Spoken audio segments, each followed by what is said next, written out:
Bueno, muy bien, lo manifestábamos en la apertura, ¿no? Respecto a la situación de la vicepresidenta, ayer en entrevista exclusiva, lo que habló después de varios años de no brindar una entrevista a un medio de comunicación. Bueno, habló de todo un poco. En la mañana de hoy tenemos la posibilidad de estar con Roger Fabre, que es politólogo. Gracias por estar, Roger, por venir como siempre a nuestro estudio. Gracias. Buen día, Ezequiel, gracias por la invitación. Un gusto. Bueno, ¿qué análisis uno hace a priori? Dejó mucho apunte Cristina respecto a lo que mencionó. Habló del Partido Judicial, habló de su proscripción, habló de sumarse a la campaña como jefa de un espacio, habló de los tercios. Bueno, ¿por dónde empezamos a analizar esto? Sí, bueno, cada vez que reaparece la vicepresidenta genera expectativas en propios y en ajenos, porque de alguna manera ella marca y delimita un poco el tablero político. Hizo hincapié en cuestiones fundamentales que las viene haciendo desde hace muchos años en base a su relato político, que tiene que ver con dispositivos que se accionan en contra de su imagen, pero lo llevó un poco más lejos, dijo, en contra de mi imagen, del Partido Justicialista como partido político y como movimiento político, y fundamentalmente también en contra de la democracia. Y lo acudió, digamos, lo responsabilizó directamente al Poder Judicial y a los medios de comunicación que ella entiende que participan, digamos, de la toma de decisiones de la política argentina, y en base a eso mantiene un discurso que lo viene teniendo desde hace muchos años, en donde de alguna forma se delimita este sistema político que pareciera ser que se da siempre que se vienen los procesos electorales, como en este año. Mucho se habla en los gobiernos de las deudas anteriores, las deudas contraídas, o qué me dejó el gobierno anterior. Y llama la atención porque se sigue hablando del crédito que tomó Macri con el Fondo Monetario Internacional. Lo ha calificado también Alberto Fernández, el presidente. ¿Qué análisis se hace de esta toma de deuda, ¿no?, del gobierno anterior? Bueno, ella vuelve a hacer hincapié en esto, incluso en la conferencia remarca que la deuda tomada por los gobiernos del Frente de Todos, y en ese momento del Frente para la Victoria, es una deuda distinta porque no era en moneda dura, como es en el caso del dólar.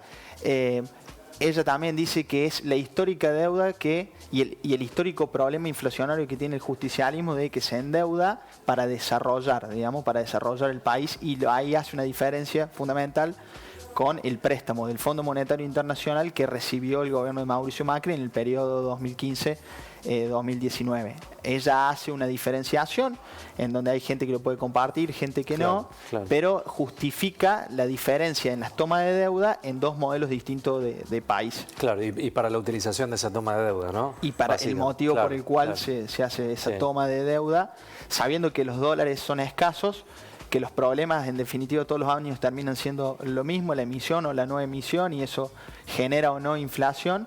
Y a mí hay un detalle en la entrevista de ayer que realmente me llamó la atención, porque creo que no hay precedentes en los discursos de Cristina, es esto de llamar a un gran acuerdo con los sectores políticos, en donde el periodista le pregunta ¿con qué sectores políticos? Con todos aquellos que quieran trabajar el tema de la falta de dólares. Digamos, no hay precedentes de la figura de Cristina Fernández de Kirchner llamando a un acuerdo con dirigencia política que incluso puede no estar de acuerdo con ella. Uno lo analizaría también desde otro lugar. Se ha perdido capital político, ¿no? Y por ahí también necesitas de un acuerdo multipartidario para tener fuerza. En eso Cristina, digo, sabe cómo se juega en esto, ¿no? Exacto, entiende muy bien el juego del poder. Hace un antes y un después con las elecciones del 2019. Dice, en el 2019 se llegó con un sistema no bipartidista, pero sí bialiancista, digamos, en dos sectores fuertes, muy grandes, en una elección polarizada. Y en este contexto es un sistema donde va a haber tres fuerzas políticas que se disputen el poder. Por ende, la importancia no está en el techo electoral, sino en la base. Claro, eso es muy interesante, porque ella habla de tercios, ¿no? Es una elección de tercios. Y se refiere estrictamente a este tema, ¿no? Exacto, sube en el ring al Partido Libertario.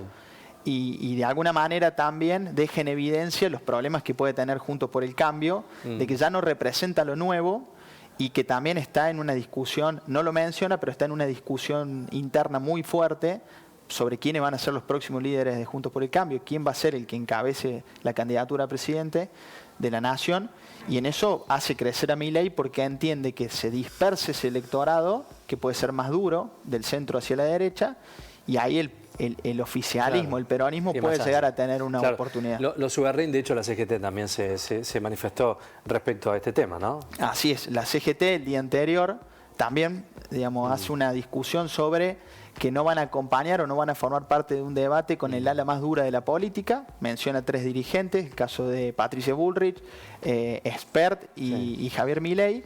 Pero también es contradictorio un poco el rol de la CGT, ¿no? Porque forma parte de un gobierno, acompaña medidas económicas y políticas de un gobierno que, bueno, que sería debatible si lo tendría que acompañar. Doy un ejemplo, la CGT habla de las políticas que pueden llegar a perjudicar a los trabajadores y a los jubilados.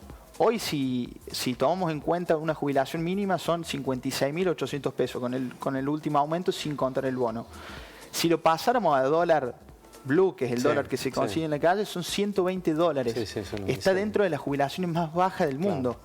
Entonces ahí es como que la CGT decide hablar de algunas cuestiones y no de otras, y eso le quita legitimidad. Claro, lo cuestionamos acá, ¿no? Digo, al medio está el pueblo, está el laburante, está el trabajador, digo, no hay que olvidarse de esa cuestión. Te iba a preguntar por este fenómeno, que no es tan fenómeno ya, Milei, que está instalado, pero no ha medido bien en el interior con las elecciones que ha habido. Parece que allí la burbuja de Capital, de Cava, maneja otro volumen electoral. ¿Le alcanzará para la nacional? Bueno, el principal problema de él, en definitiva, es lo que le da el argumento para su campaña. Esa falta de estructura política en el interior es lo que a él lo condiciona. Yo creo que no tendría que haber jugado en las provincias. El caso de La Rioja fue un error jugársela, por además un apellido particular, por lo que representa el apellido Menem en La Rioja. Comete un error, las elecciones no salen como él esperaba que saliera, y ahí se cierra en Cava y en su estructura política más cercana.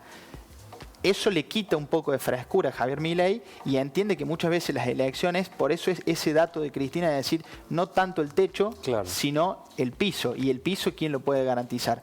Y lo puede garantizar Juntos por el Cambio, porque tiene una estructura de gobernadores, de intendentes, de concejales, de dirigentes repartidos a lo largo y ancho del país, y el Partido Justicialista, que no solo que está en el gobierno, sino que es uno de los partidos mayoritarios en la historia de nuestro país. Bueno, lo deja evidenciado Cristina ayer en la entrevista respecto a que Juntos por el Cambio tiene un lío grande, ¿no? Bueno, ha definido candidato aún, hay mucho ruido interno y eso beneficia también al oficialismo, ¿no? Exacto, tiene un problema interno y tiene un problema externo. El problema interno es que no puede definir las candidaturas. Incluso se están haciendo campañas bastante agresivas entre los distintos dirigentes que el día de mañana, después de la elección paso, tendrían que estar trabajando todos juntos.